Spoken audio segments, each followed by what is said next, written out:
烟波饭店的投入，也让我们这个地方的这个饭店区从过去的红海变成蓝海。有人说，哎，市长为什么会是这样讲？不是越多投入变成红海吗？不是，因为烟波饭店用更高的这个服务品质，用更好的这个协调的概念，能够让许多这个地区我们原来的饭店业者能够大家彼此有一个好的一个启示跟启发。我想，所以提供最好的、更优的品质来服务市民跟我们的观光客，所以就变成了更好的蓝海。所以我觉得，其实竞争带来进步，但是进步之后就是提供更好的服务品质。也非常感谢我们春福集团郑董事长以及烟波国际我们的郑董事长能够在整个版图扩充到南台湾，选择台南，能够作为一个事业以及服务扩充的一个重要据点。首先，我要感谢台南市政府策划这一次的一个招商案，让我们烟波饭店有机会进驻在台南，特别是在一个这么好的区位。那很多人问我们为什么要投资台南？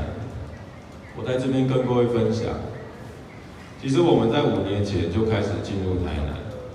不仅仅是饭店的产业，我们的建设本业，目前为止已经推出了5个案子，那销售超过1000户的住宅。那因为台南是一个不断在改变跟不断在进步的一个城市，它除了本来就有一个很好的文化底蕴之外，